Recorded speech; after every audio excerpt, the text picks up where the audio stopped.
Thing is, until you can erase 3 Februaries, shut up. Bang! Quality over quantity. LeBron has beaten some of the best competition in NBA history. He's the GOAT emoji. I will not cuss. I will not cuss. I will not swear. I will not swear. Where sports is the base, life and fun are the results. This is the Brian Snow Show.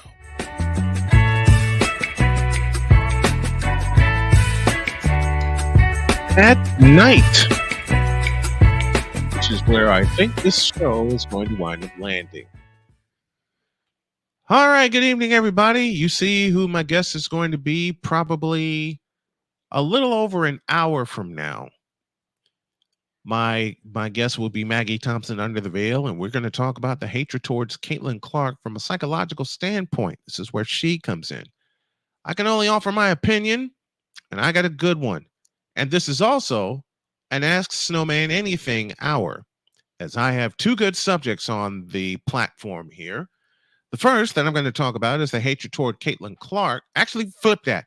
The first is going to be why Black amateur athletes date and stay with white women when they get drafted and everything. And I'm going to say it in the language that it's supposed to be said. And the second piece I have before Maggie gets here is the hatred toward Caitlin Clark. Why is it increasing instead of decreasing? Let's get down to business, shall we? And before we do that, let's go to the comment section as T Riddler is here. Thank you, T Riddler. I'm going from bottom to top. Don Calypso checked in. He says, got to bounce, but I'll likely check the replay. Posted the link in BGS Ibmore's chat, so hopefully some folks clicked and will show up here. Thank you. Thank you, thank you, thank you. He also says, I subbed, and I figure I drop by to hit the like button and comment to engage the algorithm. I appreciate that. And, of course, the first one here, first one here was Noir Truth. I nearly didn't go all the way up. He says, good evening, brother. Good evening to you. Got a good one for y'all tonight. And, of course, Adric Hapoy, my homie, is here. And he says, it's on. The Red Pill Sleeper Cell, a.k.a. Lewis Conyer, is here. Lewis, I checked out that clubhouse, and I may add a piece to that, too, before I close up shop tonight. From what I heard, I only could get, like, 30 minutes through before I got sickened. And you warned us. You warned us that it's going to be a trigger session. All right, let me get down to business. I had a chatter last night suggest to me to answer the question, why do Black athletes date, get with, and marry out of their race? In particular, why do they get white women, a.k.a. Becky's? From my standpoint in seeing this, the reason's quite simple. they stay with them when they get with them when they're at the beginning. Let me explain. There are a lot of black amateur black athletes now that are not sticking with black women or dating them because they actually want some peace in their life. They're supposed to be, and this is one man's opinion, they're supposed to be the shelter from the storm, to use a biblical phrase. And a lot of them are not. Let's just call a spade a spade. A lot of them are not. I can speak from that standpoint because I was an athlete once upon a time. It was a short time, but I was an athlete. That's why it's happening, and that's why the number is growing. And when I say the number is growing, here, let me put it this way. Anybody who watched the NFL draft and anyone who is going to watch the NBA draft knows what's going to happen, and it's going to piss off the gynocracy to no end. It's going to piss off the gynocracy to no end. Matter of fact, I saw a video, and someone needs to alert me of the athlete's name, of a young man having his name announced, getting drafted.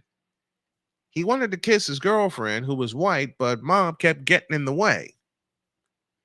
Someone locate that video and send it to me, please. I remember it. I just don't know the athlete's name, the football player's name. It's off the top. It's off the top of my head, but I can't remember it.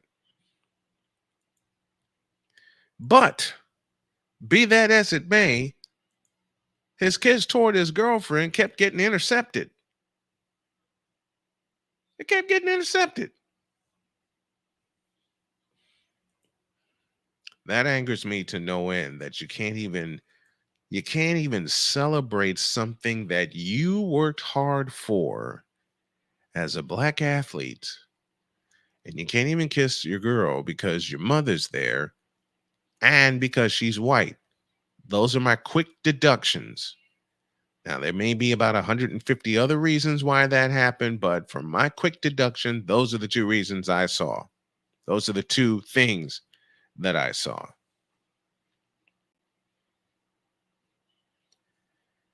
Y'all heard the complaints or got into the complaints from the gynocracy of why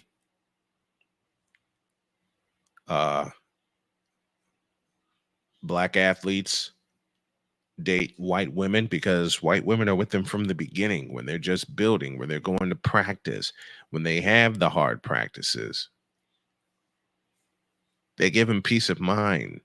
They give them strength. Now, you can date and marry whoever you want. Marry the one that is good for you. That's what I found with Jody. And I'll show you a picture here in a minute. That's how I found Jody. Jody is my everything. And just because she's a different color does not mean she is not my everything. It doesn't mean that she can't be what I asked her to be when I asked her to marry me, which is my everything. That is Jody. That has been my sweetheart for the last 6 years. That is the reason I keep fighting through everything. And some of the hatred that we get is not even funny. Oh man, everything's buzzing right now. My dog is whining at the door, which tells me I think mama is home. So y'all are going to have to excuse me while I go get a kiss. But as I said, this is also an Ask Brian Anything night while I await my guest and while I have a little fun here. Ask me anything. I'm an open book. I'll try to answer it as to the best of my ability. But just go ahead and throw some questions out there. The other thing I want to touch on, and I'll touch on this a little bit longer, is the hatred toward Caitlin Clark from the gynocracy. I have mentioned this several times from a basketball standpoint. She wants to play ball and get better and better and better. Well, there's a bunch of women in the NBA that don't like it. They get touchy about that sort of thing. It's like, how dare you infiltrate what we're doing? And y'all, excuse me a minute. My beauty is home and I got to get a kiss.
Okay.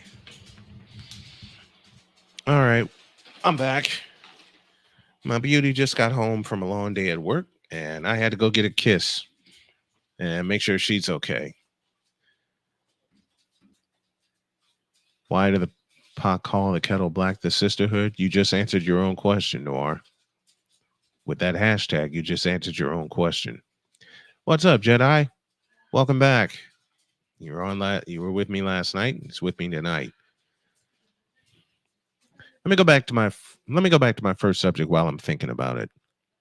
Well, Noir Truth adds this. They were hating on Candace Parker when she made her splash. Yes. Yes, the gynocracy just won't quit. Now they're really hating on um Caitlin Clark.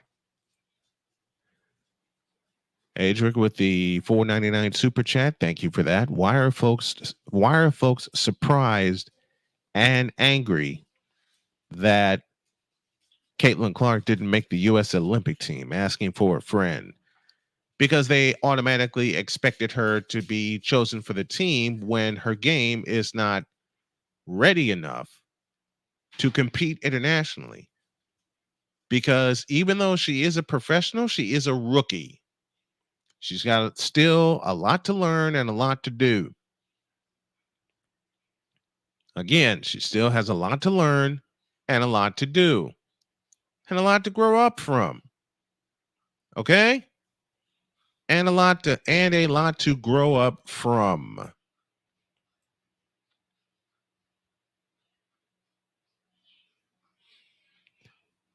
Jedi says, I'm here now. I had to end my own early because of headache and internet issues. Well, I'm glad that you're feeling better. I hope that you're feeling better. I'm mixing two subjects tonight before Maggie gets here and we really do a deep dive into the thinking and the attitude of black women. Same for Christian Laettner. Absolutely. How much time did Christian Laettner see on the Dream Team in 92? All right. Many will hold on a minute. Many will argue that that last spot should have belonged to Isaiah Thomas, but Isaiah Thomas couldn't keep his mouth shut. Rocket League is stress inducing, I would imagine. Do me a favor, folks. Like, share, and subscribe. Share it with your friends. Let's get the conversation started. And hit us with a Cash App or a Super Chat if you can. The Cash App address is on your screen.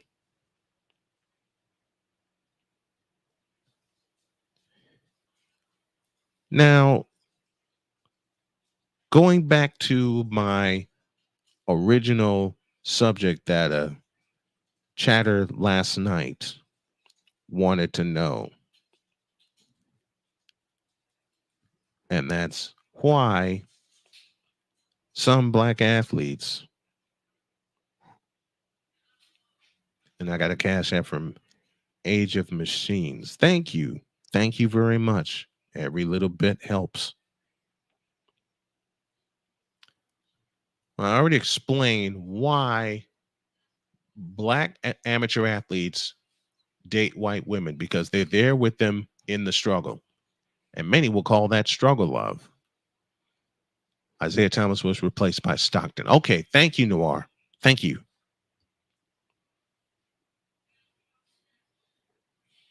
Adrian Hicks is in the house with us. What's up, Adrian? Thanks for joining. I'm going to mostly stay on the hatred for Caitlin Clark. I'll return to the other subject at another time, maybe tomorrow.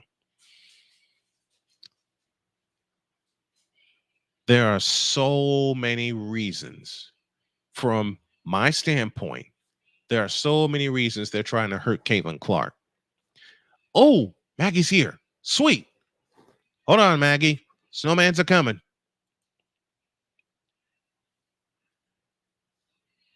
While I email Maggie the link to join, we are going to do a very, very deep dive into why black women, let's just call a spade, players, coaches, managers, everybody, why they just flat out, and nobody will say it the way I'll say it, flat out hate Caitlin Clark. Especially the players more than anything, the players more than anybody.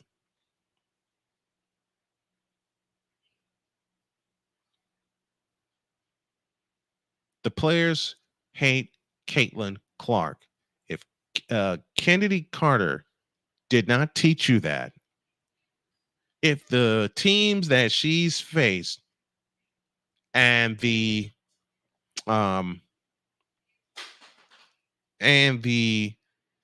way that they defended her doesn't teach you anything, and it's teaching Caitlin Clark that she has to take care of the ball.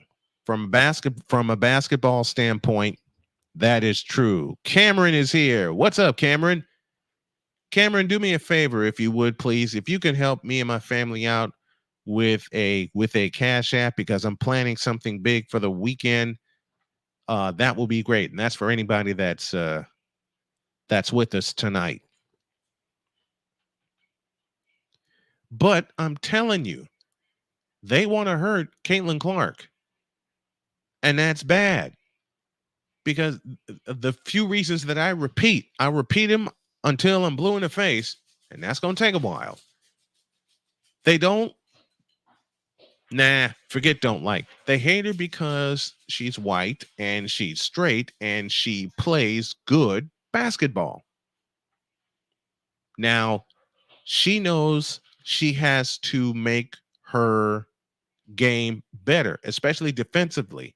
Allison Moran and I talked about it this morning. There was such a hoot when Caitlin Clark was left off the Olympic team.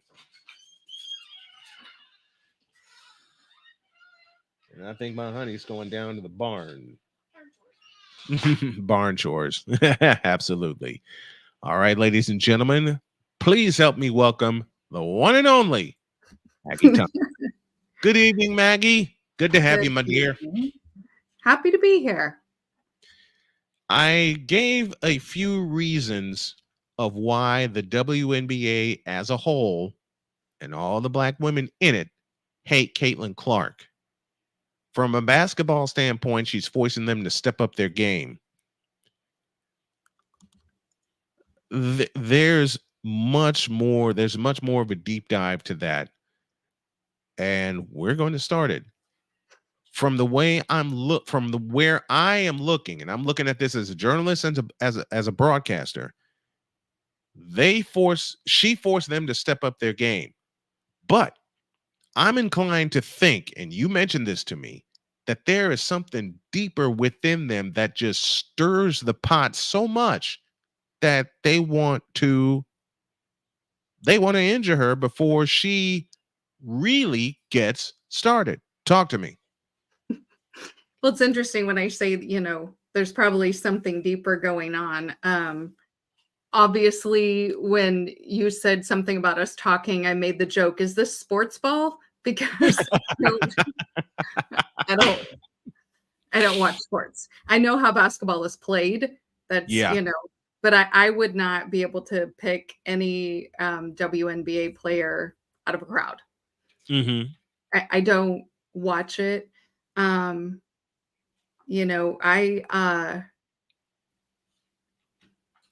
I look at things like, and anybody who's watched me knows this, I look at things, systemically sometimes, Yes. or, the background. And so when it comes to sports, I look at things more like how the system is set up.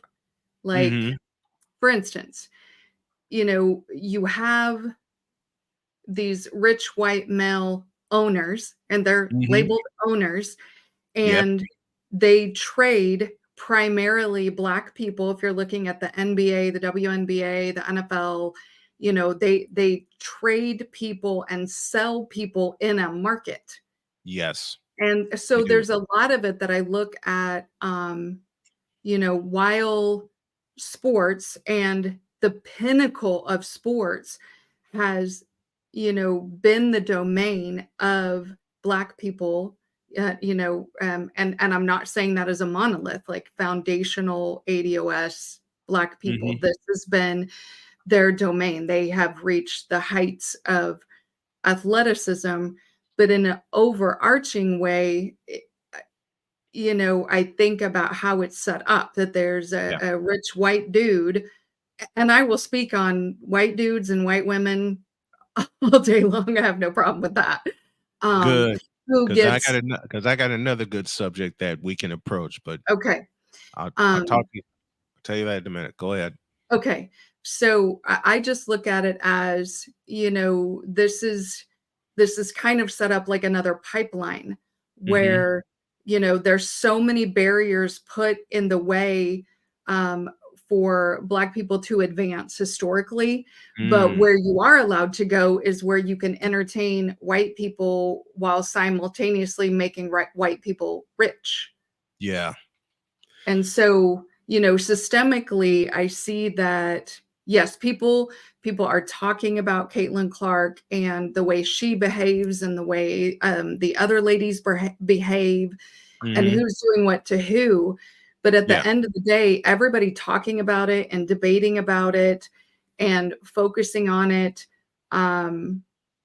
it makes money for the owners, for the rich white owners. So I couldn't even tell you if it was a racial issue to begin with, because what I do know is that the more people talk about it, who makes the money? Caitlin Clark's not, she's not getting independently wealthy. Neither are any of the other players. And if you look at it systemically, that this is a place where there have not been barriers for talented women to play basketball. There haven't been, there's things to overcome, obviously. There's only so many openings on the team every year.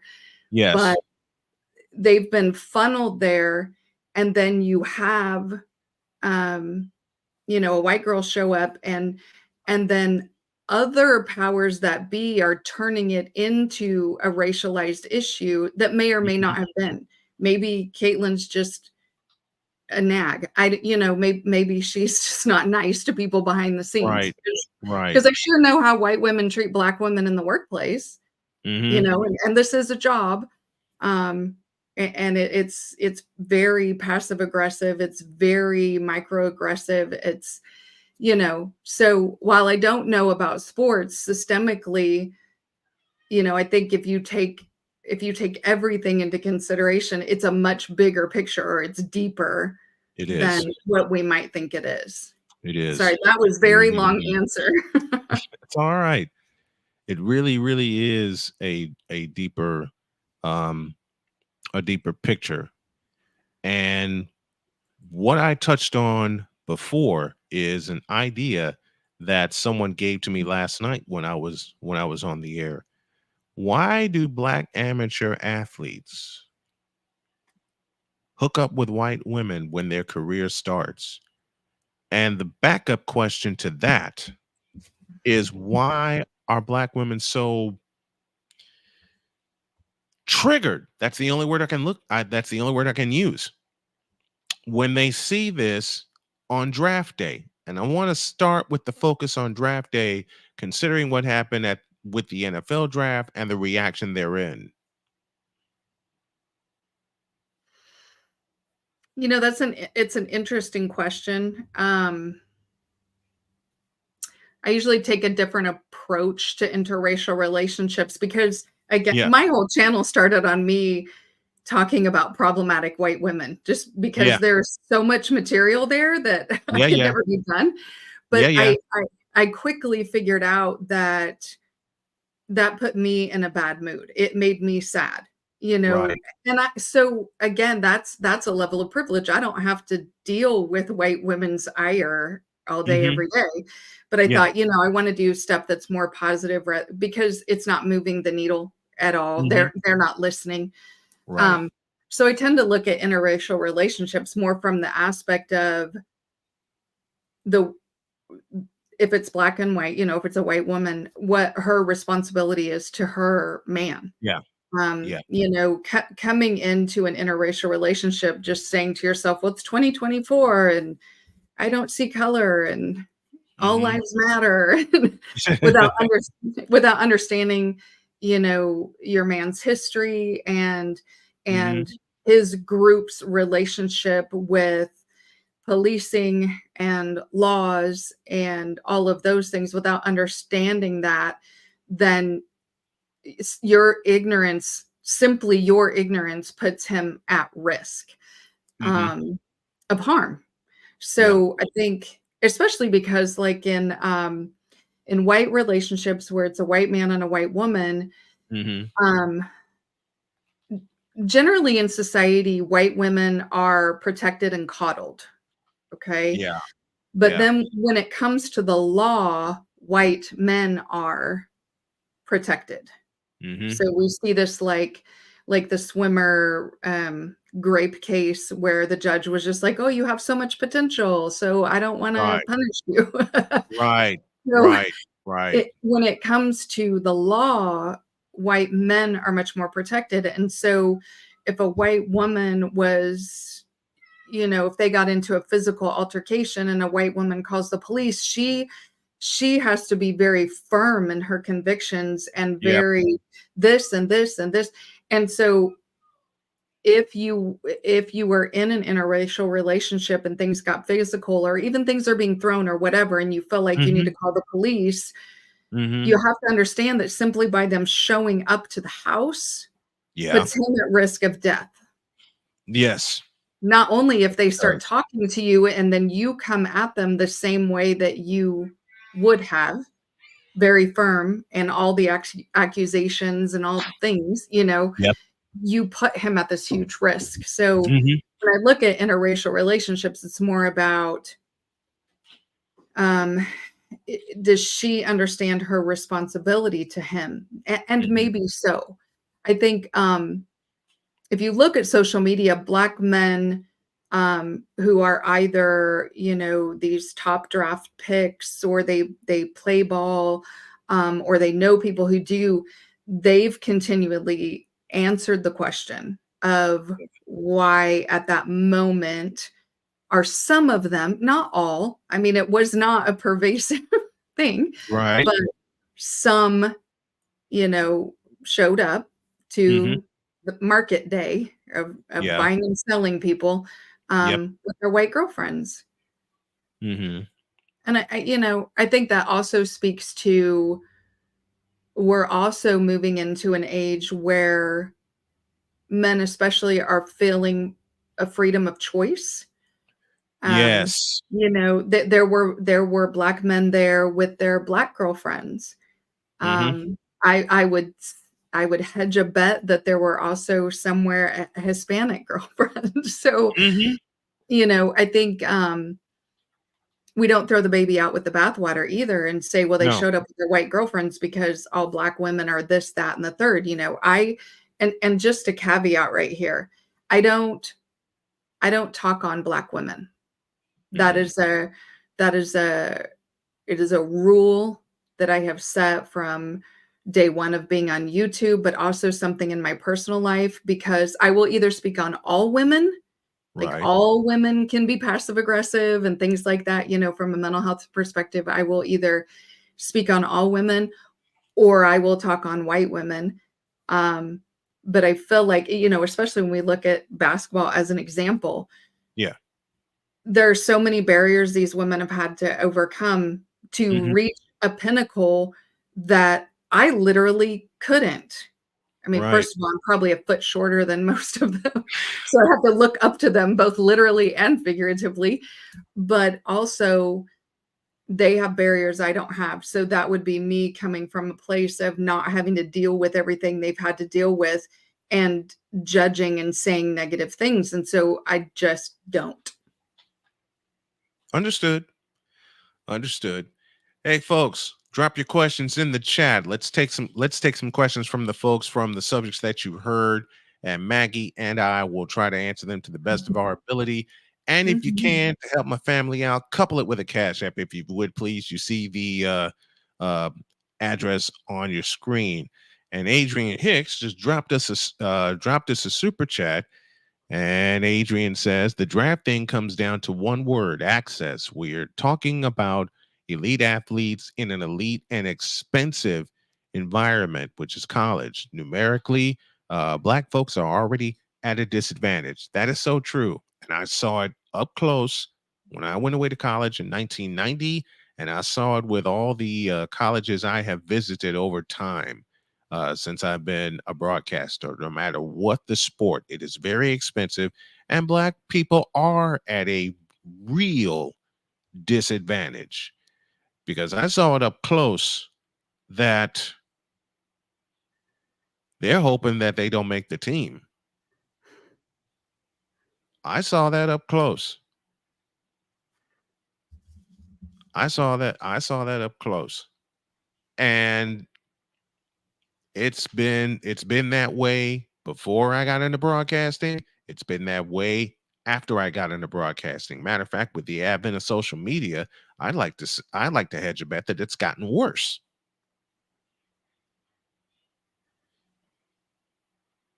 I think access also has to do with, some pe- young people come from their neighborhoods, who they are around.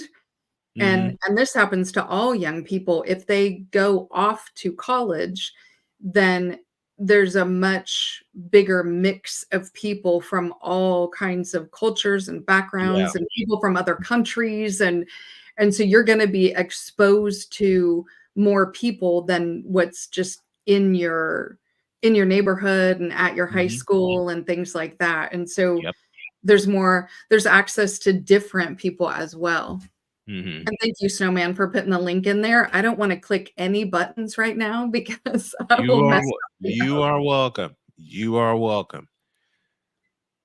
So the access point is real because, like I said, I found that out when I went away to school in 1990 because everything for me was about Chicago, being born and raised there.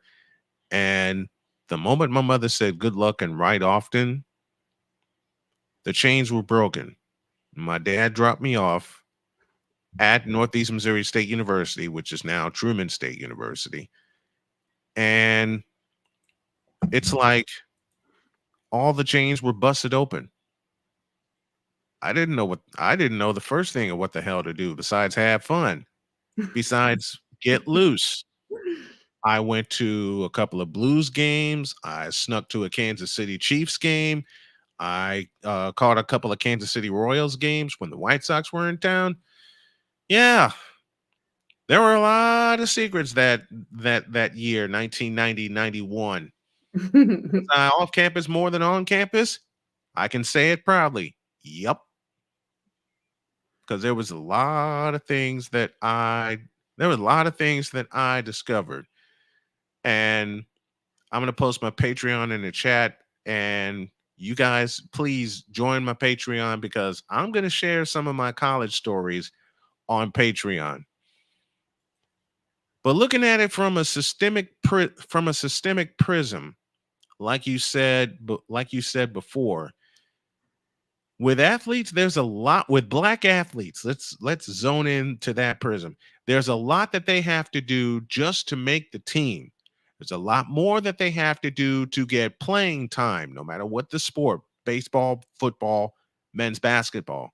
And those are the three majors on college campuses. Now, with the advent of the NIL deal, it's more money for the schools.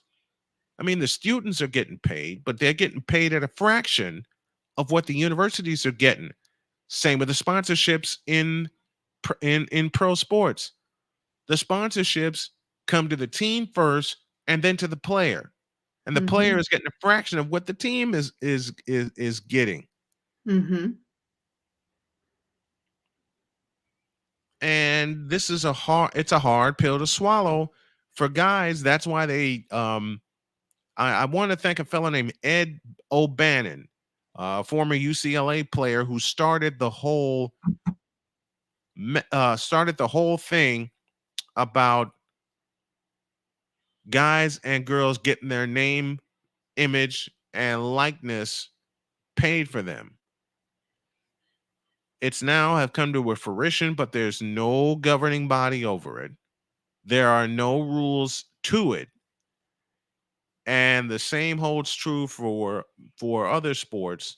And then let's circle back to Caitlin Clark. When she immediately got her NIL deals, here comes the hatred again. And I'm talking about her deals while she was in Iowa. It's simple. Here comes the hatred again when they find out, she has an NIL deal with State Farm and then a couple of places in the local area. So that gets pressed on her as well. And then when you want to look at it from a third prism, what if, as hard as black men work to make the college teams that they're with, that the college teams that they're trying out for, I beg your pardon, they don't make the team, and their dreams just go out the window. Their dreams just go out the window, and I've seen it happen. And I will tell you a secret. Expose a secret. When guys are informed they don't make the team and their dream is dead, they get very depressed very quickly. And you can understand that, again, putting the systemic piece on it, when there's so many barriers to overcome, that you've made it through the obstacle course, you've jumped every hurdle, you've sucked it up when people have talked sideways about you or to you, or trying to get you to jump every time you're told to jump. You've done all the things, and then it didn't quite work out because you invest to be able to get past all those hurdles. And to get to that, it's more than just talent. Obviously it starts with talent, but you have to give 100%. And when you give 100%, I don't like when people say 110%, you know what I mean? It's 100%. When you give 100%, like, you've ignored your friends, you didn't date, you missed all the family functions, you every penny you got was to pay for coaches and tutors, and you did all the things, and then it doesn't quite work out. Like, you get that close and it doesn't quite work out. It Mm-hmm. has to be devastating because you didn't put up a safety net. All of the energy went to your craft. Mm-hmm. I can understand that very well. All of my effort has gone to my craft, and I can just say slowly it's starting to turn around. And what nearly wrecked it for me was when a fellow flat out lied on me Mm. in 2016 when I was calling games for Marquette Catholic High School, and the girls basketball team was on a run, and the boys basketball team was getting ready to start their run. I get a call on March 5th of 2016 saying I can no longer come back to Marquette Catholic. And that was the hardest call I had to take. Then it's coupled with a voicemail that I'll expose his name, Delbert Eugene Yates Jr., who has had a war with me for years because I did things the right way and he didn't. He left a message for the Indiana High School Athletic Association saying that I was inappropriately touching two girls at Marquette Catholic. Mm. Every student and parent in that school defended me when the investigation was on. I never got a call back. Mm. I never got a call back, and I disappeared for about 3 years. And when the boys played in the next game, they were sticking snowmen on their faces, showing me much honor. The parents were doing the same, and I sat at home and cried Mm. because so many parents continue to say to me today, we miss that voice. And it's pitiful that people like him are allowed to get away with that. They're allowed to get away with putting pressure on people to listen to them and do it their way. And now it's happening to athletes. Like you said, they put so much into their craft. They put so much effort into making the team, and then only to be informed that they did not make the team. They're basically told thanks, but no thanks. Mm-hmm. And all their dreams are crushed.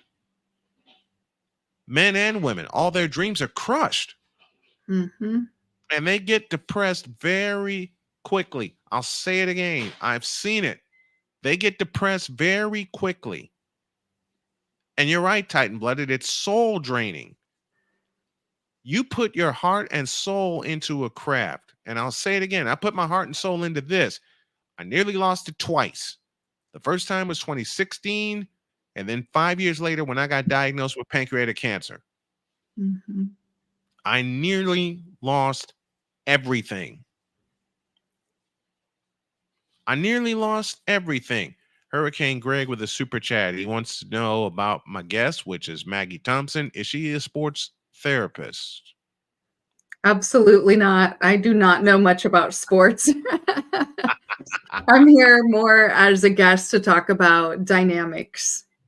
But I am a therapist. I know how sports are played. I don't follow sports. Right. I follow Snowman. That's who I follow. Well, I appreciate that. That's about the only time I hear about sports is watching your show. I appreciate it. Keep the questions coming, folks. And if you can, couple it with a Cash App or a Super Chat or both, if you can do that. But Titan Blood said it best. That's soul draining when you put everything into what you love to do, what you've known for years. And then at the college level, You're told you're not good enough to make the team, even though, repeating what you said earlier tonight, you've jumped through all the hoops, you ran the obstacle course, you got up Mhm. early, you ignored your friends, you ignored everybody because you wanted to concentrate on this. Mhm. And you were certain that you were one of the best. And then you're told you're not. And then in your place is someone who only put in half the effort that you did. And to repeat Titan Blooded's comment, that's soul draining to know that you felt you were one of the best and you were told otherwise. That's Yeah. just that's just foul. That's foul. Did you see that Titan Blooded had a question before he said that soul He draining? did, and it's right here. How Okay. much of what we are seeing with the WNBA and Caitlin Clark can be chalked up to the effect of the female social dynamic in a competitive environment, or is it something else? I mean, I kind of gave my answer. First of all, in a work environment, especially a work environment that is competitive, um, Mhm. historically, sociologically, white women are not that great to Black women. They, out of ignorance of what is a microaggression, out of Mhm. trying to put themselves up by committing microaggressions that they fully understand are and that Right. they're inappropriate. Mhm. Um, backstabbing, in general, when women conflict with people, they become more passive aggressive. And I'm saying in general, they Right. become more passive aggressive, at least to start. And so when women conflict with each other, they tend to be passive aggressive. And that's why you get just the vast amount of microaggressions, because that's very passive aggressive. So, again, I don't know a lot about this specific situations other than what I've learned from Snowman, but um, to me, it is something else. It is systemic because the powers that be, the people who are making money off of this, it behooves them to turn this into a racial issue, Yeah. because that gets people talking.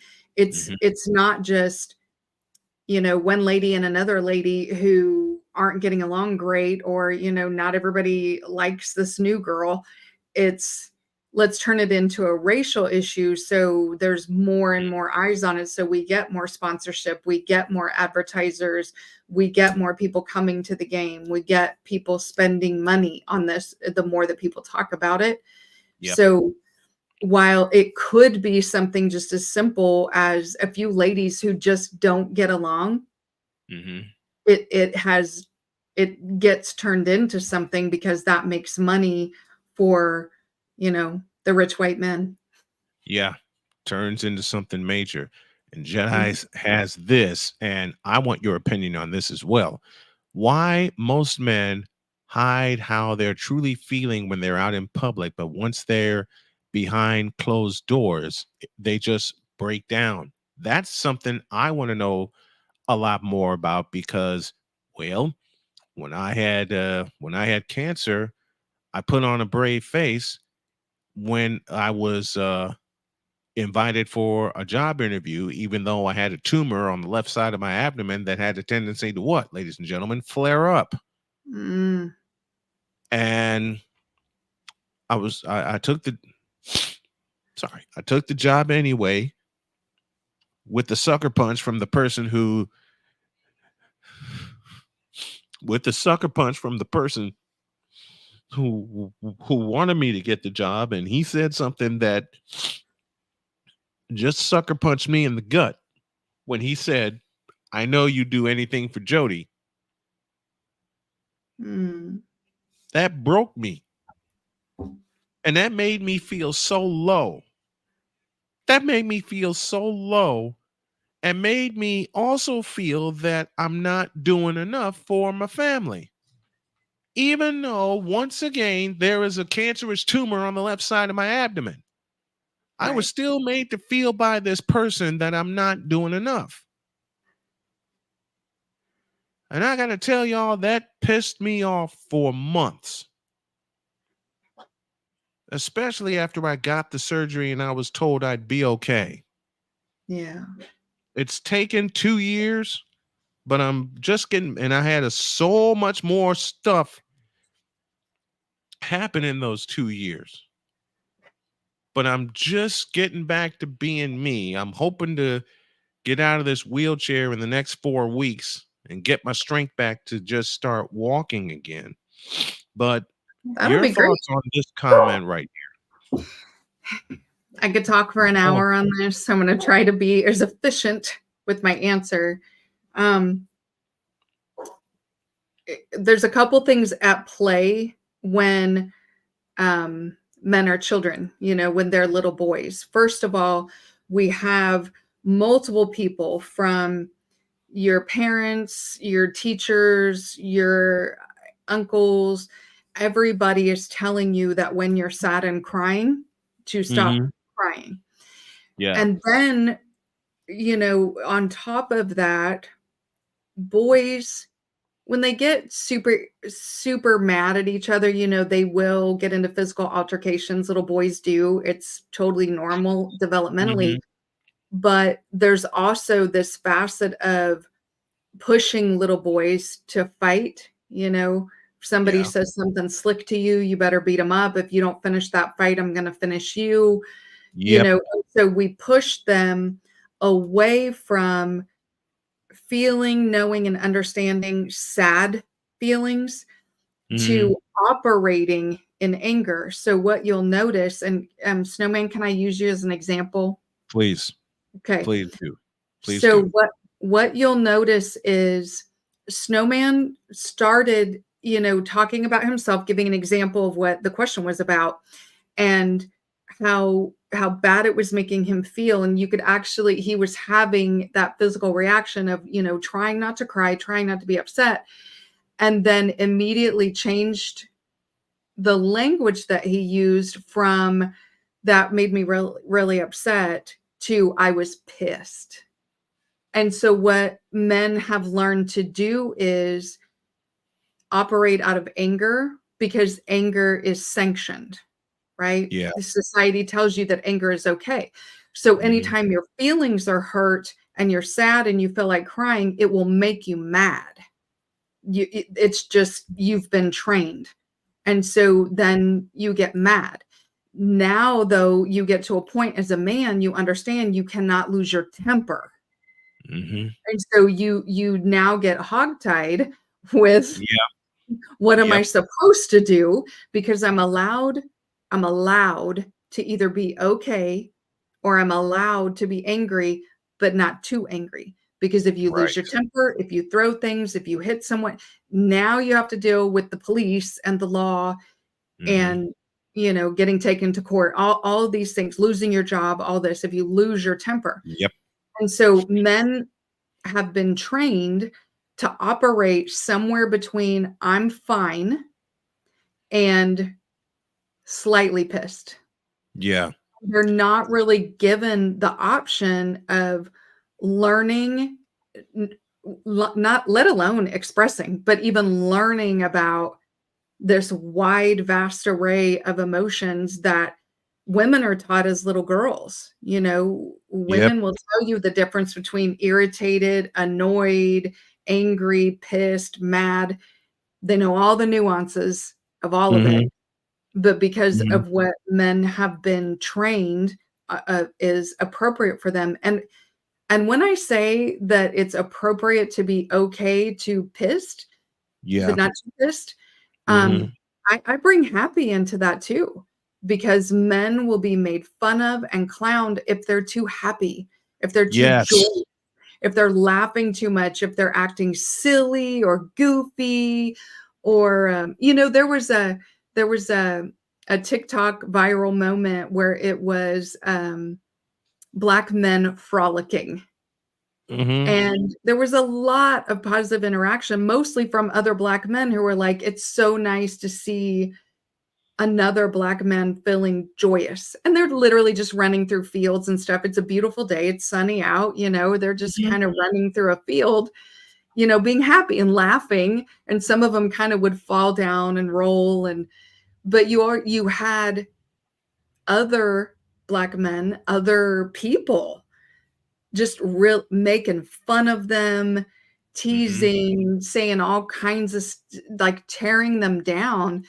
And in some ways, because of course I have to look at everything super deep and overthink it, but in some ways my thinking was that it's possible that men were taught these things out of a safety mechanism.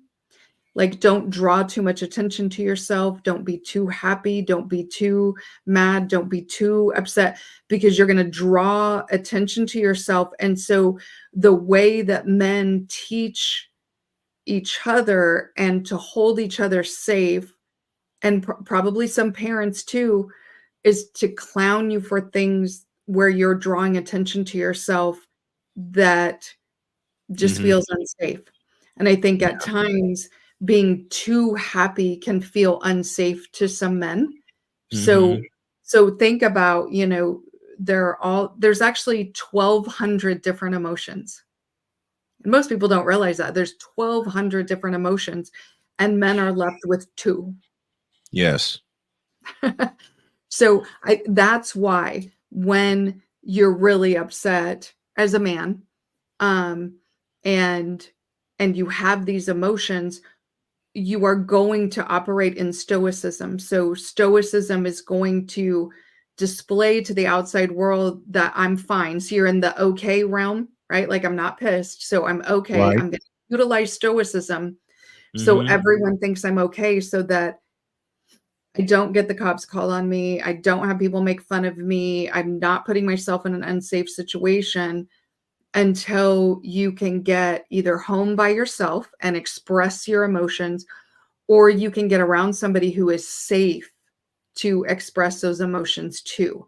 And so men are highly, highly skilled at compartmentalizing their emotions, of delaying expressing their emotions, because they've had to learn how to do that. They've had to learn to do that out of safety. I mean, how many little boys hit each other because another one was crying? We think about that logically, that doesn't make a lot of sense. But when you look at it as more, I got that. how boys socialize, how they're socialized, and then they socialize each other moving forward. And here's one thing that I learned growing up. When you are sad and you are crying and you get pushed into a corner, they push you even more until you come out swinging. And once you come out swinging, and this happened to me in my relationship where I got abused in 2015. Once you come out swinging, you're the bad guy, because nobody wants to know, nobody needs to know, according to them, that they were the one that pushed you to the limit, and you had no choice but to respond in the way that you responded. Well, I think there's a couple dynamics there, because again, men will socialize each other. You might smack a teenage boy maybe who's crying and won't get over it, to wake him up, bust him up, and in some ways tell him, channel those feelings into an appropriate feeling. Either let it motivate you to do things, get mad at the person who hurt you. You have parents saying, go beat him up, that person that hurt your feelings, finish that fight. Don't let him talk to you like that.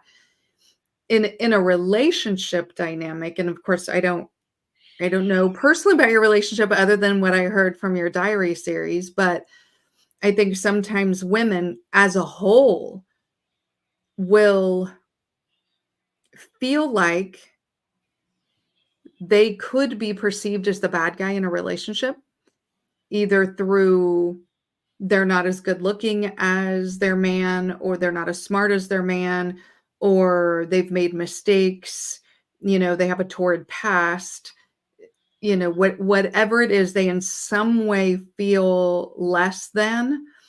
And so as not to be perceived as the bad guy in the relationship, they will emotionally and psychologically manipulate the other person to bring them down to their level.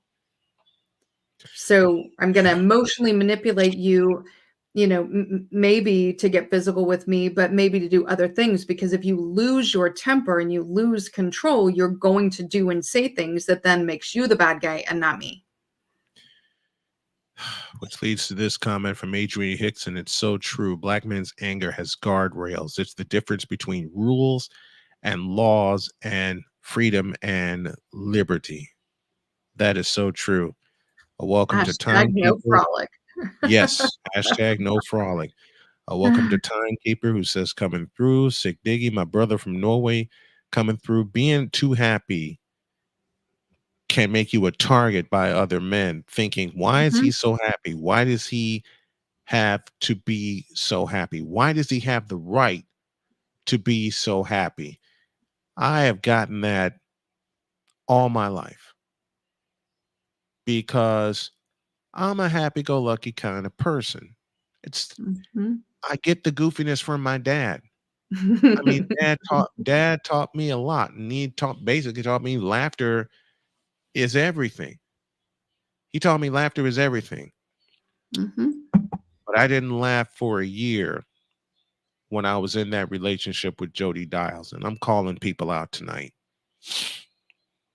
She manipulated me so badly, and I didn't realize it. I didn't realize it. And when men get abused, they don't know that they're being abused. Right. They don't know it because they've been manipulated so much and been made to feel less than, as you said earlier tonight, they've been made to feel so less than that they feel that they have no choice but to stay with the person that abused them. That's been told to women all the time. That's been told to women all the time. Why can't they tell it to men who go through it? Because it's that men's mental health. I'm sorry. I let you finish. Go for it. Go for it. It has to do with men's mental health. Again, if societally speaking, men are only allowed to be okay or mad, then societally speaking, then men are either okay or mad, right? So if we teach you that all you're allowed to be is okay and mad, then I never have to worry about how you feel. Yeah. Right. So that means, and we see this pervasively, like we'll see a video of a man tripping and falling, and he gets laughed at, and maybe it hurt, maybe his knees cut open or whatever, and people were like, don't be a P word, get up. Right. It just, and so because you have to be okay. Society wants you to not make noise about not being okay. And y'all can take that as deep as you want to take that society needs you to not be noisy about not being okay. And so, and also because you've been taught to compartmentalize when abuse and manipulation is happening, you are compartmentalizing and staying stoic and not realizing that as you are putting these things in compartments and you're pushing them down, you're running out of room. Oh, yeah. Then when it starts to leak out or it starts to explode out or those things, then you can look in hindsight. It's unfortunate, but hindsight's always 20/20. You look back in hindsight and go, oh my gosh, this person has been, emotionally abusing me or psychologically abusing me this whole time. And I didn't know it. I didn't see it because I just kept going. I just kept doing what I'm supposed to do. And I don't think about how I feel about things because I know that I don't like a lot of the things I have to do. Who wants to go to work every day and work hard? Nobody wants to. And knowing that your family is reliant upon you, whether you want to or not, you got to go do it. If it was just you, you could call in, if you weren't feeling it. But that added pressure means I'm not ever going to think about how I feel about the situation. You just get into that habit because that's how society has groomed you to be.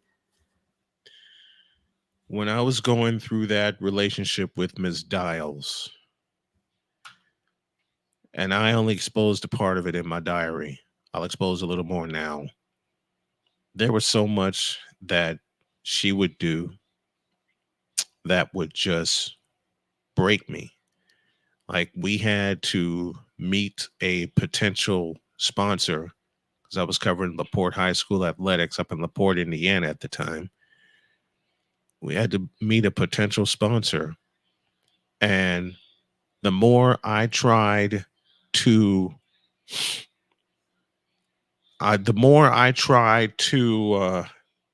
talk to the person in charge, the more I kept getting interrupted.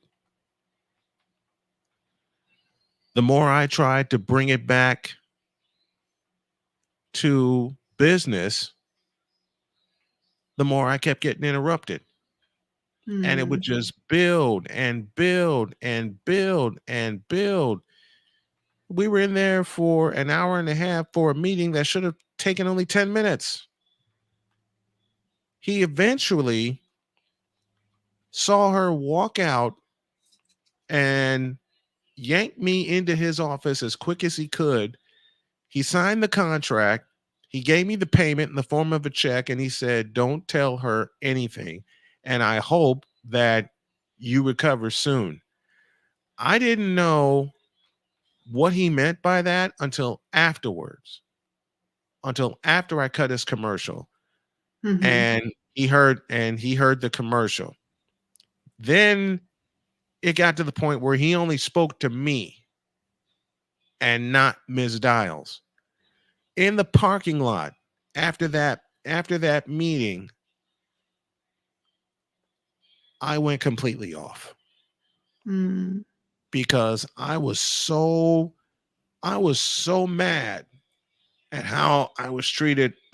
Pardon me, at how I was treated by her in that store.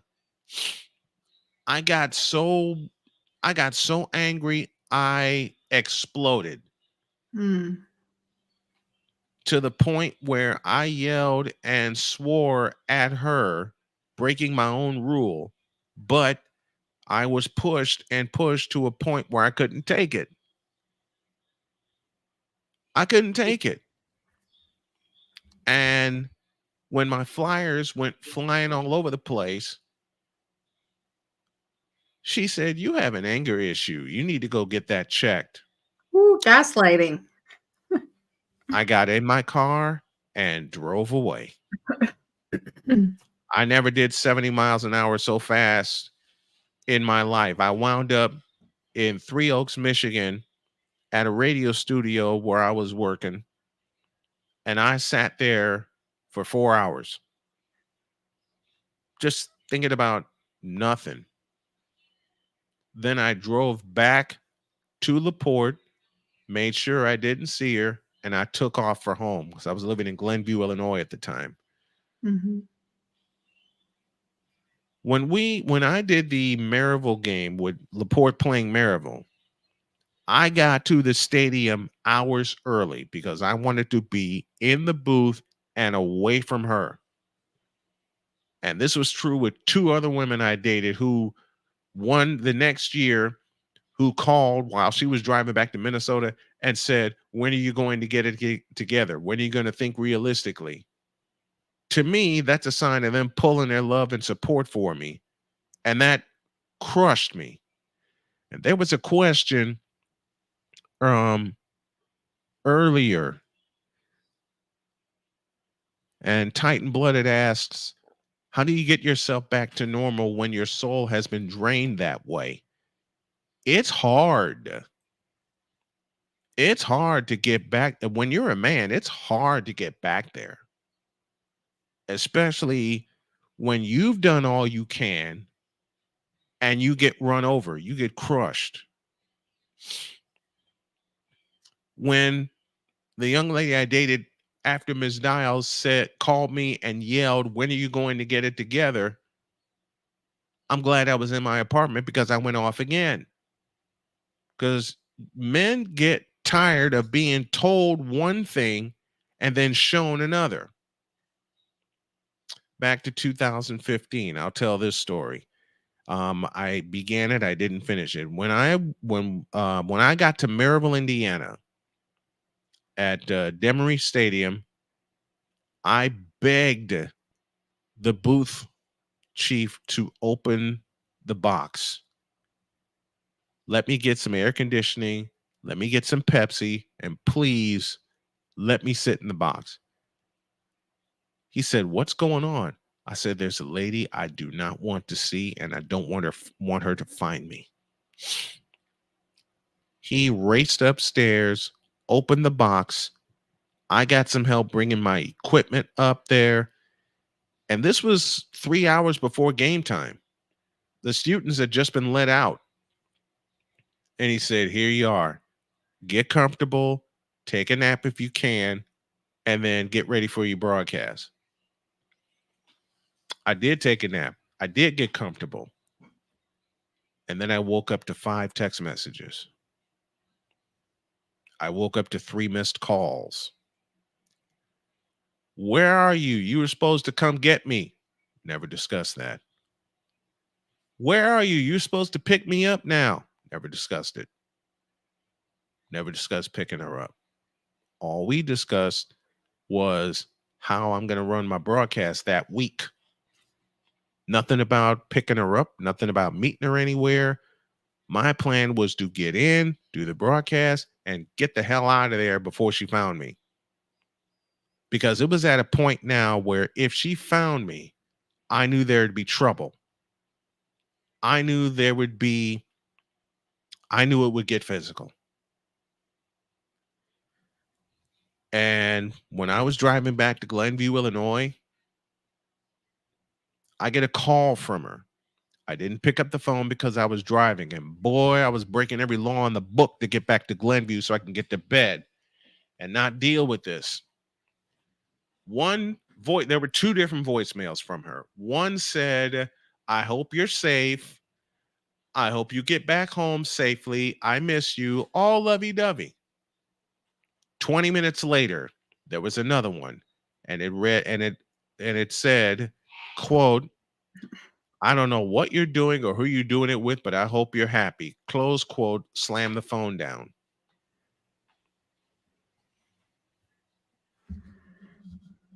The rest of the drive back to Glenview sucked because I didn't know what to think. I was accused all through that relationship. I was accused of cheating. I was accused of making a profile on another dating site, which I never did. I was accused of cheating her out of money, which I never did when I made her my partner in business.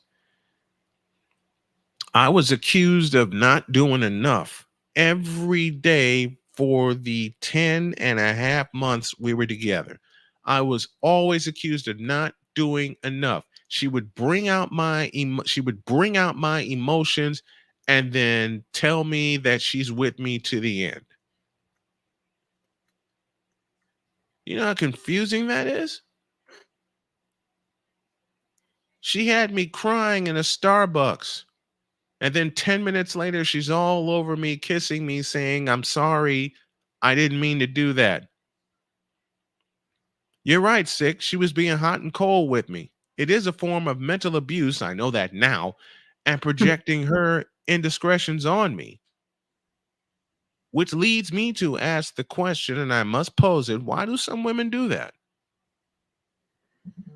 I think women like men. I mean, anybody. People who have issues will do that to people. I think that's not necessarily a gendered thing beyond what I talked about earlier. Yeah. I think there are people who have their own trauma and issues, and they play those out externally onto people, even people that they themselves will say they love them. And then these things happen, Mhm.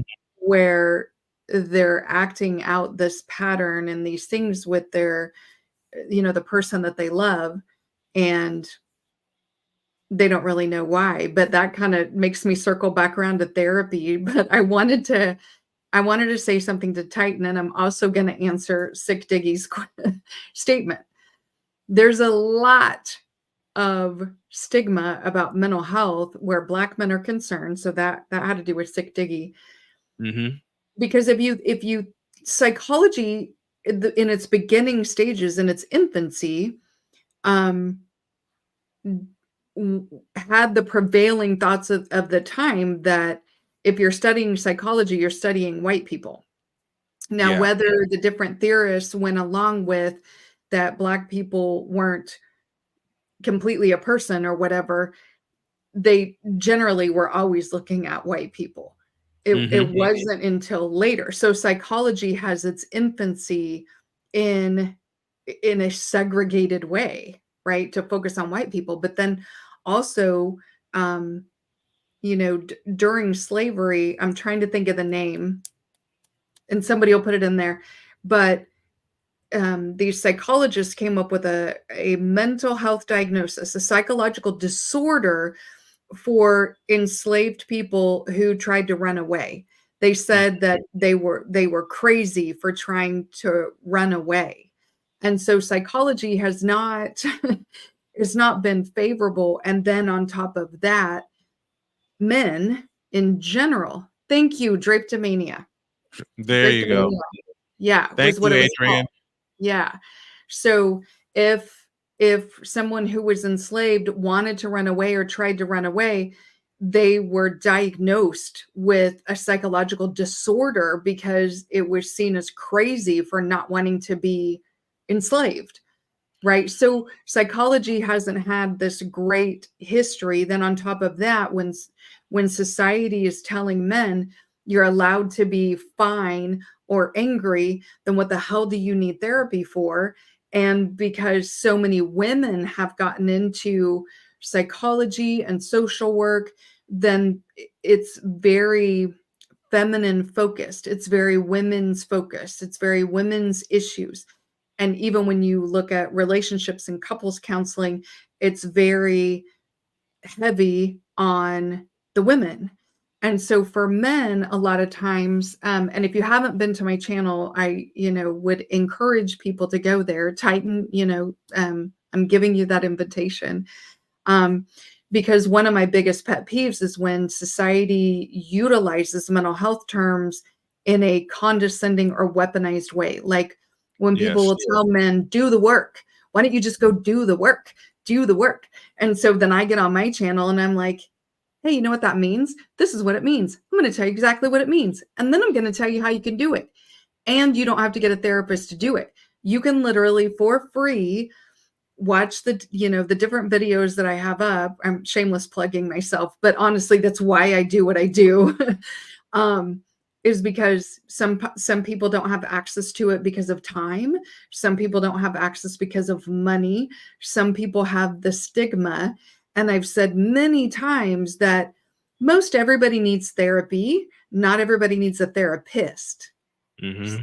Where you can find therapy, that's where you go to therapy, so you can watch my channel. I have a first series of shadow work. We're into the second stage of shadow work, and that's do the work, by the way. Mm-hmm. And you can just go do it yourself. You don't have to go get a therapist. You don't have to do it that way. You don't have to take the chance that you're going to have a therapist that's very female slanted, and that's males and females alike, men and women alike that are therapists could be really female slanted. And then we run the risk of creating more shame, more blaming language towards men who are in therapy. So I tried to answer both of those, but Titan, the when your soul gets smashed like that, it's unfortunately time to do some soul searching, right? To figure out who you are, because no man right now in this day and age, no adult man has ever been allowed to be authentically themselves. And so there's no way that you actually know yourself to 100% unless you've gone soul searching. And so maybe men have, and they've done it their own way and they've figured out exactly who they are. But there's so many labels and criteria and responsibility and all this put on men that when your soul gets smashed, you go find it. You go look for it, you find it, and you become authentically you. Sometimes it takes getting smashed to actually heal. It does. It does. I got so many stories about that abusive relationship from 2015. Some I will put on the diaries and others I will put on Patreon, because I got to tell you, some of the stories just belong on Patreon. So I'll put the Patreon in the chat here in a moment. But that whole football season, 2015, absolutely sucked, because I met her in April. By the time football season came along, it was rockier than all get out, and I tried my best to get sponsors leading into the season after I got permission from Laporte to broadcast their games. And there was one that she told me about that I already closed the deal on for the entire season. Mm-hmm. But I wasn't going to tell her that. But she made it so, she pressured me so much for information about that one sponsor. And like I said, I already closed the deal. I closed the deal a month before I met her. I'm not going to, if y'all knew how many lies I had to tell to get her off my back, because she wanted that sponsor for $1,000 deal. I just happened to close it for a $3,000 deal. Man, when you're in that kind of abusive relationship, you know how many lies you have to tell and stick with to make sure you don't get it. And I mean that in a very bad way. Mm-hmm. To make sure you don't get it. Well, and you know I you're not authentically being yourself anytime you have to lie to the person who's supposed to be the closest to you. Exactly. Exactly. It's crazy. Jedi Kid says every time I do soul searching to find myself, I just lose myself a few months later. How? I authentically want to know how that happens, because I can identify with that. And I go back to that relationship from 2015. Whenever I would find myself watching baseball or Mhm. listening to baseball games on the radio, and just when I get settled into a rhythm, she would show up. I'll tell you all this story. We were supposed to find an apartment together. I did not know that she had already picked out a place. But when she told me about said place, I went through the steps. And then she told me all we had to do was put a deposit down on it. And that would be that. She also told me that all I would have to do is pay for the utilities for the first month, which cost me $750, which wiped out a sponsor and a half for me. Mm. And I said, okay, we'll get this done.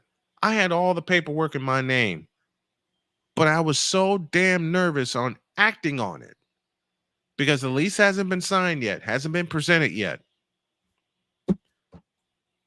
Wind up signing the lease, and we were going to decorate the place together. And the first night that I was there, she left. She left and did not call for 3 days. I later found out why, and I'll tell that in a minute. 3 days later, after having me worry my head off, Mm. try to concentrate on listening to baseball on the radio or football on the radio, being in an apartment all alone where I don't know what to do. It's freezing in that apartment, so I'm wrapped in a pair of jackets, and I'm stretched out on the couch, if you can call it that. She finally calls. She finally calls. Like nothing ever happened. Mm. Well, Like nothing ever happened. I think when we talk about like you find yourself and then you lose yourself a few days later is because, like you said,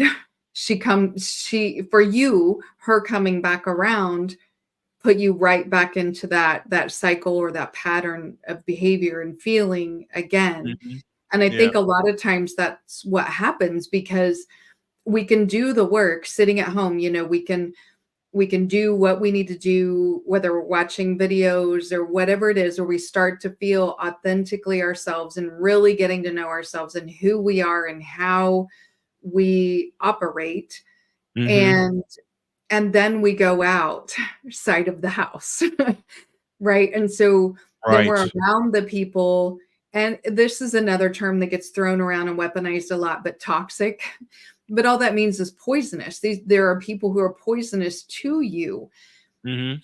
Being stoic and compartmentalizing and stuffing down emotions is a defense mechanism. That's literally what it is. And Yeah. so that defense mechanism is going to happen anytime you're threatened, which that's what makes people poisonous to you.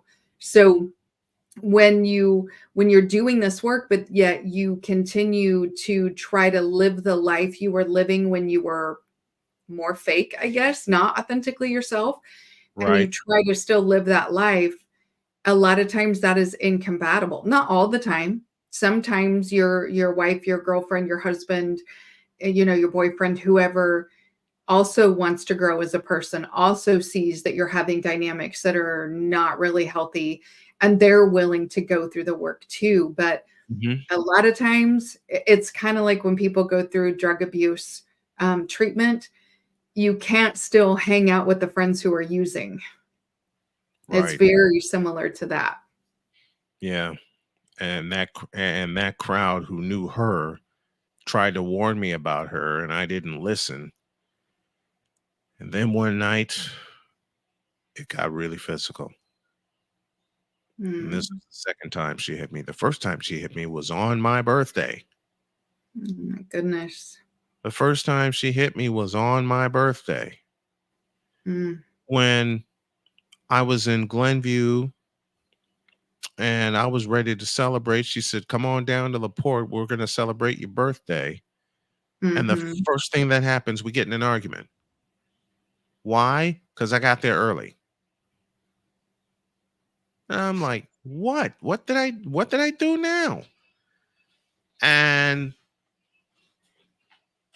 she just yelled at me some gibberish and my brain just shut down. And that was the first. And then before she shut down, she hit me. That was the first time she hit me. I didn't touch her. I kept my hands behind my back because I knew everything had been building up to that point. And I didn't do anything. Yet I got hit a few times that night.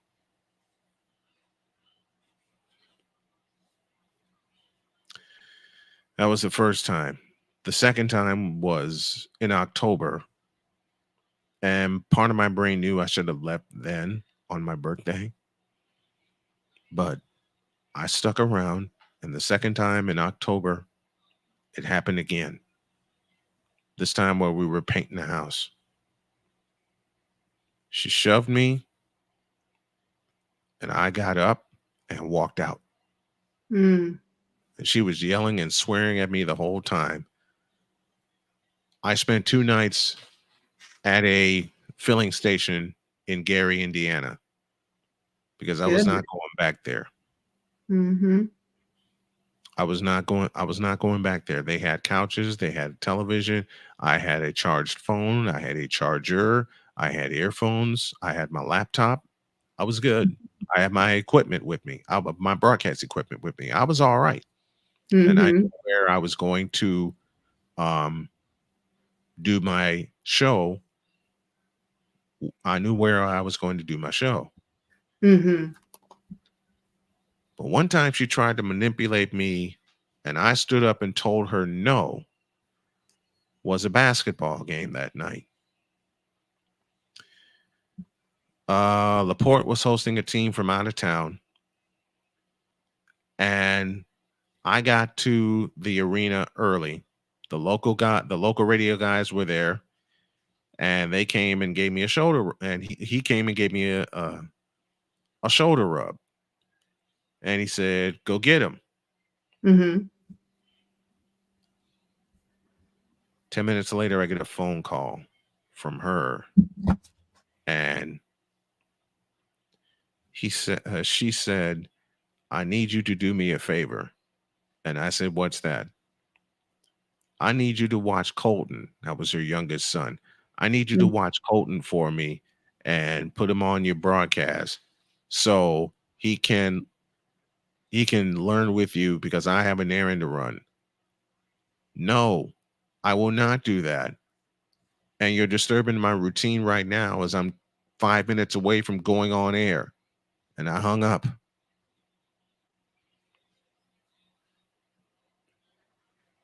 Mm-hmm. I hung up.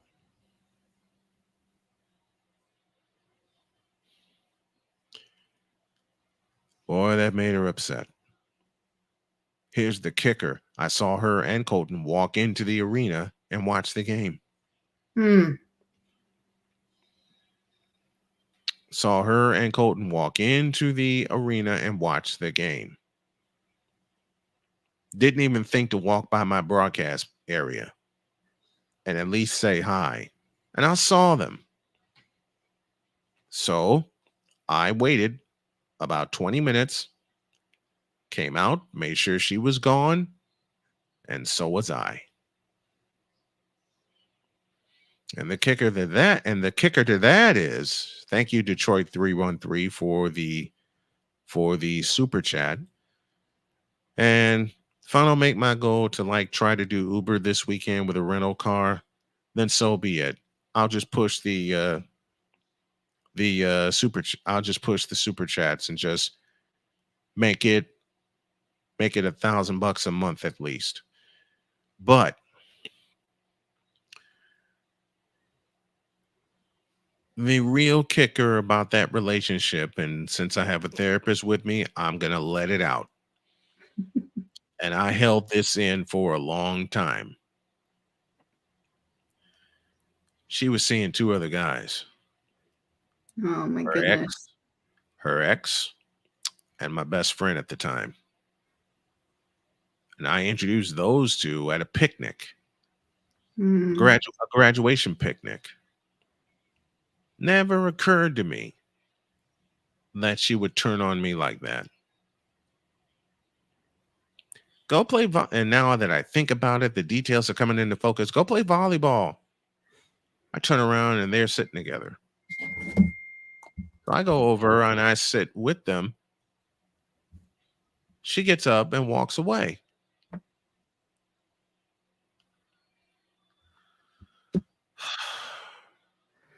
A week before Christmas, it all exploded. When first of all, she kicked me out of the apartment Mm. with a threat saying, "If you don't come get your stuff, I'm calling the police." I go get my stuff, and then she adds, "I hope you understand why I'm doing this." I didn't say a word. I just drove away. Wow. Well, And then, Snowman, I hate to interrupt, but it's time for me to go make dinner. oh, okay. Okay. But I appreciate you having me. I look forward to more of your diary sessions. I think that is a Appreciate it. remarkable way of of journaling and meditating and doing that work and being introspective. And I think it's a good model, that other men can try. And also, when they listen to your story, realize that they may not be alone in what they're doing. Yeah. Men, you're not alone. Thank you, Maggie, so much for joining me tonight. Absolutely. I appreciate you. Thank you so much for inviting me. You are welcome. I hope you come back again. I will. Thank you. Bye-bye, y'all. Let me finish this story, and I may as well turn it into part of the diary. The kicker for that relationship was A, she was seeing 2 other guys. B, the way I found out was simply bogus. Because she invited me down to the port to have breakfast with her. She barely looked at me. She barely touched me. And I'm thinking, okay, what did I do wrong now? Got my answer. I wasn't who she was fucking at the time. She was messing around with a couple of other guys. A couple. Then came December 18th, as I said, a week before Christmas. I go down to see her. I'm thinking everything's all right. I'm thinking, okay, we're back on track. 45 minutes later, I get a phone call from Alvin.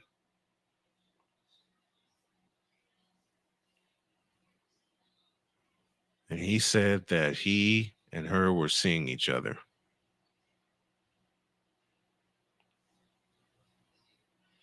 That broke it. And that broke me.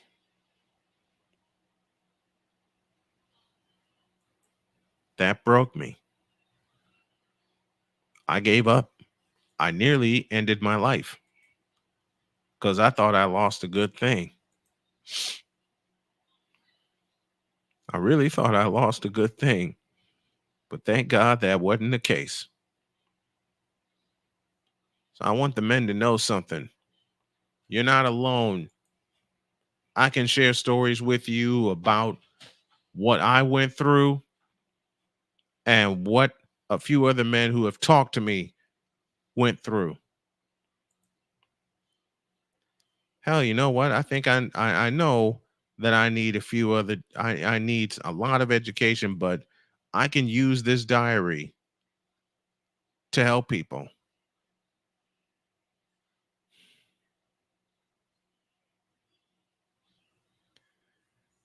And I'm going to end it here because I too need to get some dinner.